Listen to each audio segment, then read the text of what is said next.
مریم نواز کا بڑا اعلان، کس کس کو ریلیف ملے گا؟ بجلی اور گیس کے بل، چینی، چاول، گھی اور دیگر ضروریات زندگی سستی کیسے ہوں گی؟ رمضان اور عید پر عوام کو کیا تحفہ ملے گا؟ اور پنجاب کے 11,000 ارب روپے کا بجٹ کہاں پر خرچ ہوگا؟ اور منتخب وزیر اعلیٰ پنجاب مریم نواز کا جو 17 نکاتی ایجنڈا ہے ترقی کا، آج ہم اس پر بات کریں گے۔ میں ہوں شہزاد چودھری اور آپ دیکھ رہے ہیں مارگلا نیوز۔ دوستوں اور ساتھیوں، پنجاب کی نو منتخب وزیر اعلیٰ نے مریم نواز نے ایک بڑا اعلان کیا جس میں انہوں نے 17 نکات کا ذکر کیا جن پر وہ فوری طور پر کام کرنا چاہ رہی ہیں، لیکن اب ہم ان میں سے چند ایک جو نکات ہے ان کا جائزہ لیں گے کہ دیکھیں اس وقت جو ہے وہ عوام شدید مشکلات سے گزر رہے ہیں۔ آپ کو، مجھ کو، سب کو پتہ ہے کہ پچھلے چند ماہ سے بجلی اور گیس کے جو بل ہیں ان کی قیمتیں کہاں تک پہنچ گئی ہیں، بجلی اور گیس کی نا، کہ عام آدمی جو ہے، بلکہ جو تھوڑا سا اچھا کمانے والا آدمی ہے، وہ بھی بیچارہ یہ بل جو ہے نا وہ ادا کرنے سے قاصر ہے۔ یہ بڑے دکھ کی بات ہے کہ لوگ جو ہے وہ بل نہیں دے پا رہے، لوگ روز مرہ کی جو ضروریات کی چیزیں ہیں وہ نہیں خرید پا رہے، لوگ اپنے بچوں کی فیسیں نہیں دے پا رہے۔ آج ہم یہ دیکھیں گے کہ کس طرح مریم نواز کے وہ جو 6 ایجنڈے ہیں کہ جو اس کے 6 اہم پوائنٹ 17 نکات میں سے 6 نکات ہم ڈسکس کریں گے، ٹھیک ہے؟ باقی بھی پوائنٹ ان کے اچھے ہیں، ویلڈ ہیں، لیکن جو فوری نوعیت کا ریلیف جن سے مل سکتا ہے نا کہ وہ کیا ہے اور عوام کو کہاں کہاں پہ ریلیف درکار ہے اور وہ کس طرح جو ہے نا وہ مہیا کیا جا سکتا ہے۔ اچھا، اس میں سے سب سے پہلا نقطہ جو ہے نا وہ بجلی اور گیس کے بل ہیں۔ ابھی یہ دیکھیں کہ جس وقت مریم نواز نے حلف لیا اور وہ تقریر کر رہی تھی نا، اس وقت وفاق نے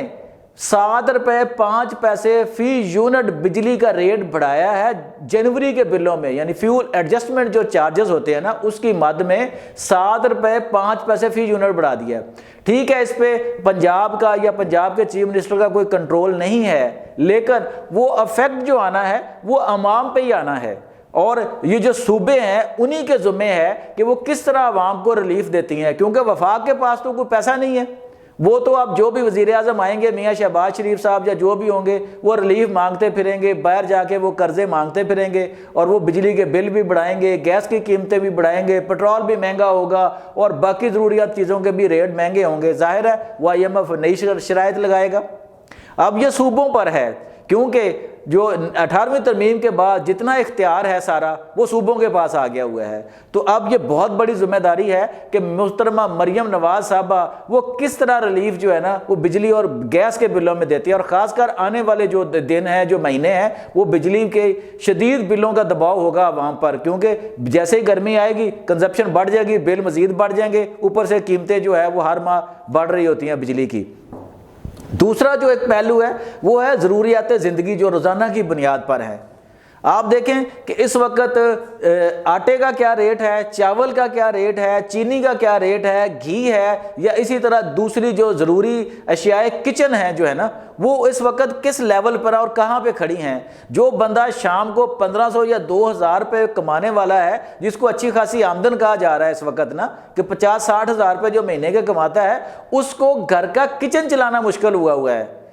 کجا وہ بجلی کے بل دے، وہ گیس کے بل دے، وہ بچوں کی فیسیں دے، اس کو گھر کے بیمار کسی فرد کے لیے دوائی خریدنے کی ضرورت پڑ جائے تو وہ یہ سارا کچھ نہیں کر سکتا اپنی تنخواہ میں سے جناب والا، یا اپنی محدود آمدن میں سے جو بھی اسے آ رہی ہے۔ تو اس پہ ریلیف جو ہے نا یہ سب سے بہتر بنیادی ضرورت ہے اس وقت عوام کی، کہ ان اشیاء پر ریلیف جو ہے وہ کسی نہ کسی صورت پنجاب حکومت کو اپنے عوام کا، اسی طرح دیگر صوبوں کے وزراء اعلیٰ کو اپنی عوام کو دینا ہی ہوگا۔ اچھا، دوسرا جو پہلو ہے وہ ہے آنے والا رمضان جو ہے، کہ جیسے ہی رمضان آتا ہے چیزوں کی قیمتیں جو ہیں نا وہ ایک دم جو ہے وہ جناب بانس پہ چڑھ جاتی ہیں، جناب آسمانوں کو چھونے لگتی ہیں۔ کیوں بھائی؟ اسی رمضان سے پہلے ٹھیک ہے طلب و رسد کا قانون ہوگا کہ طلب بڑھ جاتی ہے، لیکن ہماری حکومتوں کو، ہماری جو مشینری ہے، انتظامی مشینری ہے، کیا اس کو پتہ نہیں ہوتا کہ ہر سال ان تاریخوں میں رمضان آنا ہے جناب؟ آپ کیوں نہیں انتظام کرتے؟ اگر ان کا ایک ایجنڈا ہے، میں ابھی بات کرتا ہوں اس پہ، کہ جناب جو سستے بازار ہوتے ہیں نا، رمضان بازار، ان کی مانیٹرنگ کا ایجنڈا ہے۔ تو دوستوں اور ساتھیوں، آپ کو بھی پتہ ہے، کبھی آپ نے بھی دیکھا ہوگا اور میں نے متعدد دفعہ وزٹ کیا ہے، ہم مختلف سروے کرتے رہتے ہیں کہ ان بازاروں میں کیا ہوتا ہے۔ ایک تو وہاں پہ جو چیزیں ہیں، اشیاء صرف جو جس پہ کھا، وہ پھل ہوں، سبزیاں ہوں، کچن کی دوسری اشیاء ہوں یا جو بھی چیزیں ہوں، ایک تو ان کا معیار انتہائی ناقص ہوتا ہے،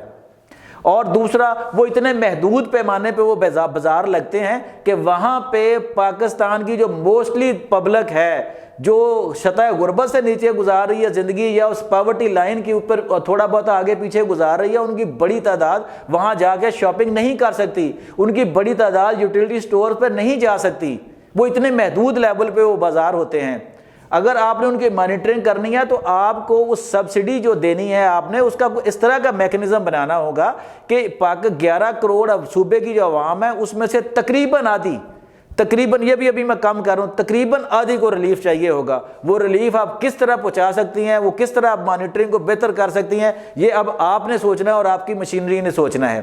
اچھا، اس کے بعد جو ہے نا، اب دیکھیں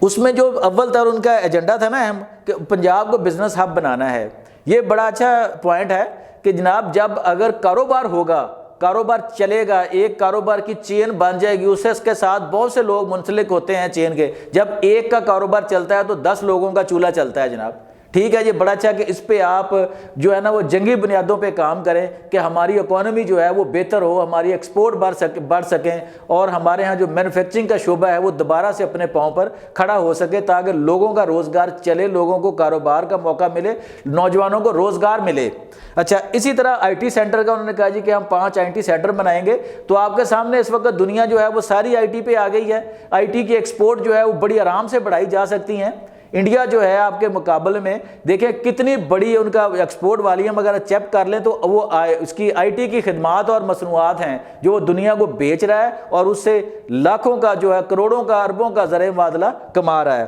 اس کے بعد ہیلتھ کی سہولیات ہیں۔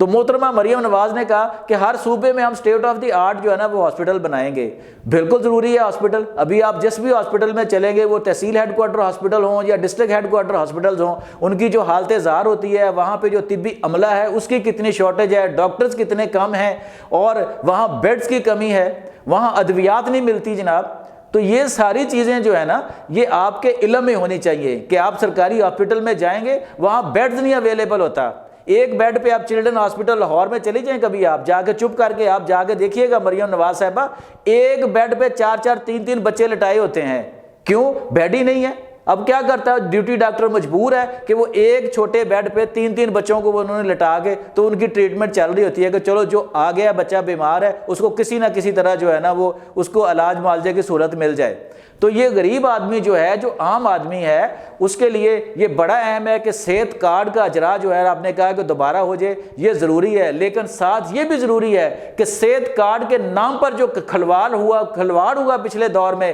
اور جو یہ نہیں ڈاکٹر مافیا نے پرائیویٹ ہاسپٹل نے کیا، اس کو کنٹرول کرنے کا کوئی میکنزم بنائے کہ وہ جتنا آپریشن ہونا ہے، جو چیز ہونی ہے، جو ضروری ہے، جو مریض کی ریکوائرمنٹ ہے وہ کی جائے، نہ کہ خام خواہ اس کا غلط استعمال جو ہے نا وہ کیا جائے۔ اس کو روکنا جو ہے یہ بہت ضروری ہے، جو آپ کو روکنا ہوگا۔ حقدار کو حق ملنا چاہیے، جو بیمار ہے اس کا علاج بھی ہونا چاہیے ہیلتھ کارڈ پہ، اور اس کو جو آپریشن کی سہولت ہے وہ بھی ملنی چاہیے، لیکن ناجائز نہیں۔ اچھا، اس کے بعد جو ہے نا آپ دیکھ لیں، انہوں نے کہا جی کہ ہم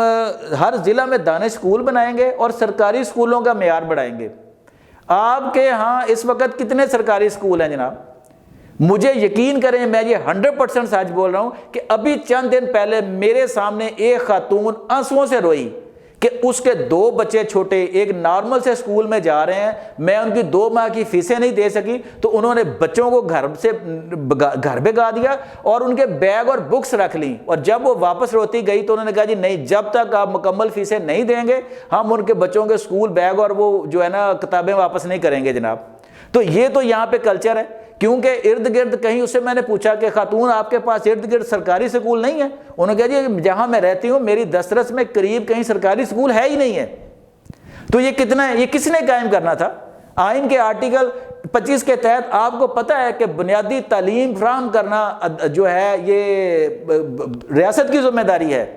تو یہ آپ کی ذمہ داری ہے، اب اس ریاست کی ذمہ داری ہے کہ تعلیم کا بنیادی حق ہر بچے کو اس کی دہلیز پر پہنچایا جائے، نہ کہ ان بچے جو ماں باپ ہیں وہ پرائیویٹ اسکولوں کے ذمے لگا دیں بچوں کو، جو بچوں کا بیڑا غرق بھی کر رہے ہیں، اور اس پرائیویٹ تعلیمی مافیا نے جو ہے وہ لوٹ خسوٹ کا جو ہے نا وہ نظام جو ہے وہ وضع کر لیا اور بازار گرم کیا ہوا ہے۔ تو یہ ساری چیزیں آپ کے علم میں ہونی چاہیے کہ کہاں پہ کیا ہو رہا ہے۔ اسی طرح ایک انہوں نے بڑا اہم نام لیا کہ جناب ہم کرپشن کو کنٹرول کریں گے۔ تو محترمہ مریم نواز صاحبہ، آپ کو یہ بھی پتہ ہوگا، آپ اس راجنیتی کا بڑی دیر سے حصہ ہیں، آپ کے ابو جی بھی اور آپ کے چاچو جی بھی اور آپ کا سارا خاندان جو ہے نا، تو ماشاءاللہ 2 دفعہ آپ کے والد صاحب بڑے میاں صاحب جو ہیں وہ چیف منسٹر رہے ہیں اس پنجاب کے، 3 دفعہ آپ کے چاچو جان رہے ہیں، 1 دفعہ آپ کے نکے بہن جو ہیں میاں حمزہ شہباز شریف وہ بھی رہے ہیں، اور آپ چوتھی آپ ہیں۔ اگر اب آپ لوگوں کو بھی ہمیں بتانا پڑے گا نا کہ جناب کرپشن کہاں کہاں پہ اور کیسے ہوتی ہے، تو پھر بس اللہ ہی حافظ ہے سب کا نا۔ یہ جو کرپشن کا نظام ہے نا، یہ تو ایسے سرایت کر گیا ہوا ہے، ایسے سرایت کر گیا ہوا ہے کہ اس سے بچنا بہت مشکل ہے، لیکن ناممکن نہیں ہے کہ اگر گڈ گورننس سے آپ کے پاس ٹھیک ہے وسائل کی کمی ہوگی، حالانکہ صوبے کے پاس 11,000 ارب روپے کا بجٹ ہے ایک اندازے کے مطابق،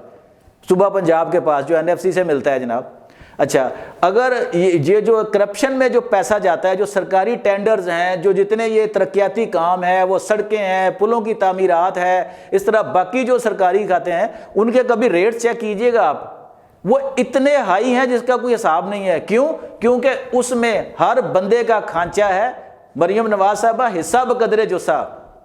یہ سارا نظام جو ہے اس کرپشن کا، اس کھانچوں کے سسٹم کا حصے دار ہے جناب۔